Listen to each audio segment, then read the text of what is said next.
Hi friends, आप सभी कैसे हो। आशा करता हूँ कि आप सभी अच्छे होंगे।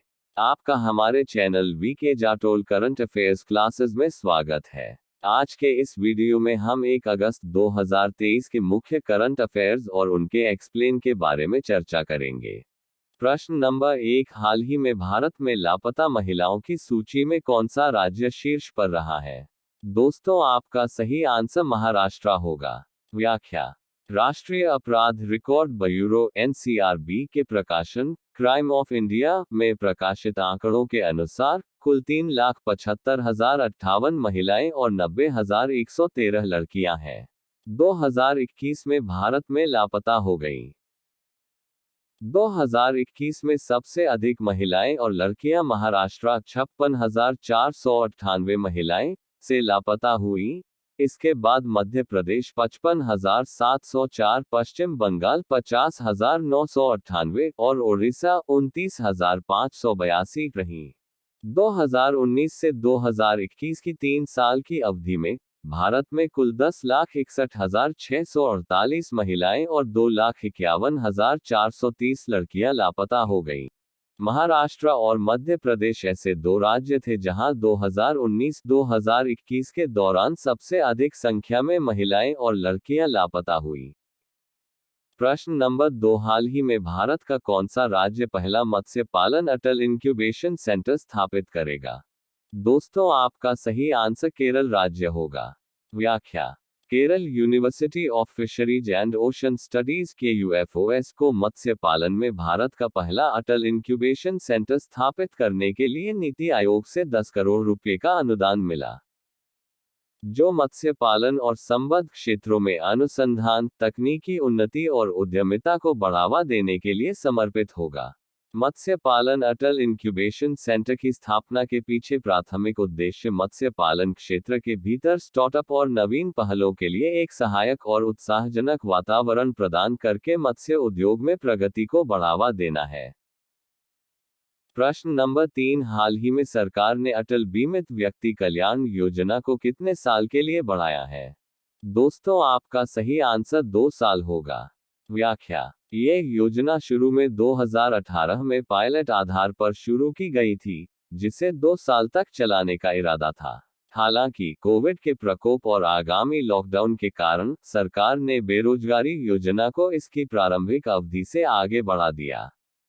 ये योजना ESI अधिनियम 1948 की धारा 29 के तहत आने वाले कर्मचारियों के लिए एक कल्याणकारी पहल के रूप में कार्य करती है, जो उन्हें बेरोजगारी की स्थिति में 90 दिनों तक की अवधि के लिए राहत भुगतान की पेशकश करती है, लेकिन एक बार के लाभ तक सीमित है।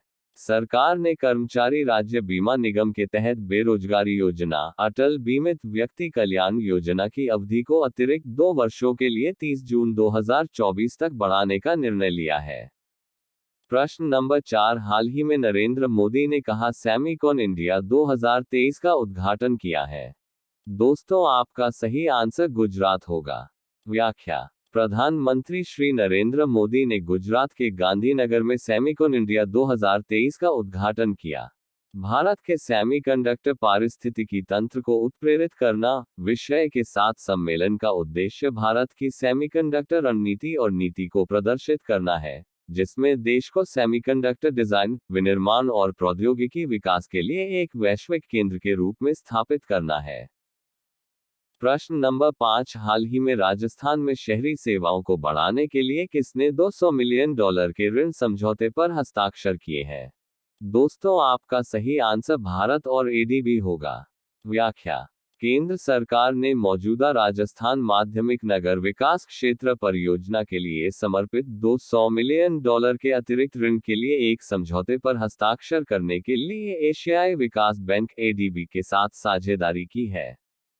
इस पूरक निधि का उद्देश्य जल आपूर्ति और स्वच्छता प्रणालियों के विस्तार का समर्थन करना, शहरी लचीलेपन को बढ़ाना और विशिष्ट शहरों में विरासत के संरक्षण को बढ़ावा देना है।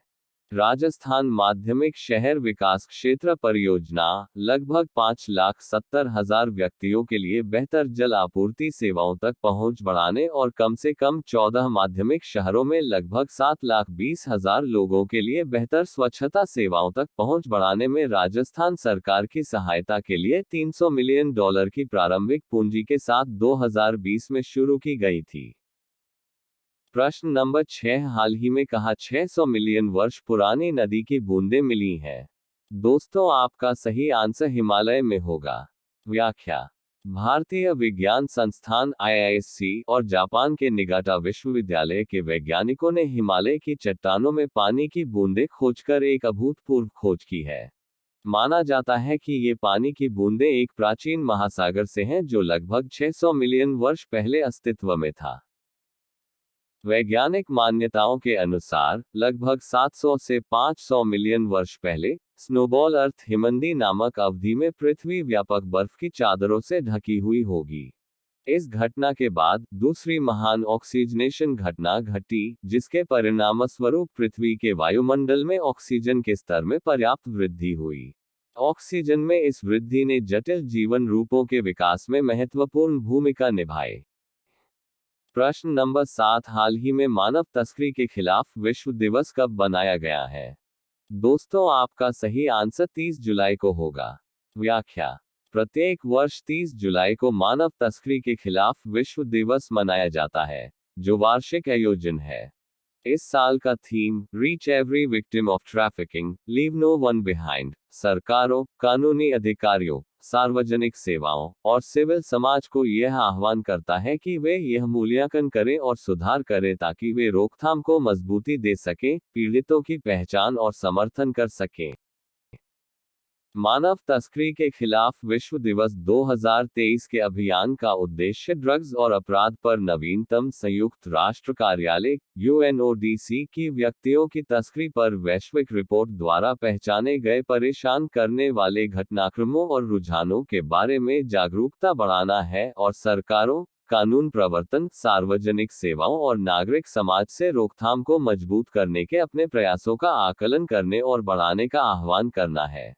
ड्रग्स एंड क्राइम पर संयुक्त राष्ट्र कार्यालय UNODC ने 2003 के बाद से दुनिया भर में पाए गए लगभग 2,25,000 तस्करी पीड़ितों पर डेटा एकत्र किया है। प्रश्न नंबर 8, हाल ही में मैंग्रोव पारिस्थितिकी तंत्र के संरक्षण के लिए अंतर्राष्ट्रीय दिवस 2023 कब मनाया गया है? दोस्तों, आपका सही आंसर 26 जुलाई को होगा। व्याख्या: मैंग्रोव पारिस्थितिकी तंत्र के संरक्षण के लिए अंतर्राष्ट्रीय दिवस प्रतिवर्ष 26 जुलाई को मनाया जाता है। इसका उद्देश्य मैंग्रोव पारिस्थितिक तंत्र के महत्व को विशिष्ट, कीमती और नाजुक वातावरण के रूप में वैश्विक समझ को बढ़ाना है। यूनेस्को के सामान्य सम्मेलन ने आधिकारिक तौर पर 2015 में इस अंतर्राष्ट्रीय दिवस को अपनाया। वन सर्वेक्षण रिपोर्ट 2021 के अनुसार 2019 के आकलन की तुलना में भारत में मैंग्रोव कवर में 17 वर्ग किमी की वृद्धि हुई है। यह अब 4,992 वर्ग किमी में फैल गया है। जिन 3 राज्यों में मैंग्रोव कवर में सबसे अधिक वृद्धि देखी गई, उनमें ओडिशा 8 वर्ग किमी, महाराष्ट्र 4 वर्ग किमी और कर्नाटक 3 वर्ग किमी शामिल है।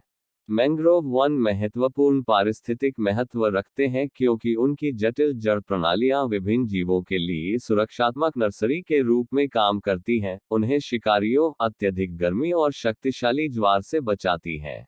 इसके अतिरिक्त, ये तटीय वन स्थलीय वनों की तुलना में वायुमंडल से 5 गुना अधिक कार्बन डाइऑक्साइड को हटाने में अत्यधिक प्रभावी हैं। प्रश्न नंबर 9, हाल ही में चीन के केंद्रीय बैंक के नए गवर्नर कौन बने हैं? दोस्तों, आपका सही आंसर पेन गोनशेंग होगा। व्याख्या: पेन गोनशेंग को 25 जुलाई को चीन के केंद्रीय बैंक के गवर्नर के रूप में नामित किया गया था, जो सत्तारूढ़ कम्युनिस्ट पार्टी की दशक में एक बार होने वाले सत्ता परिवर्तन की व्यापक रूप से प्रत्याशित अंतिम बड़ी नियुक्ति थी।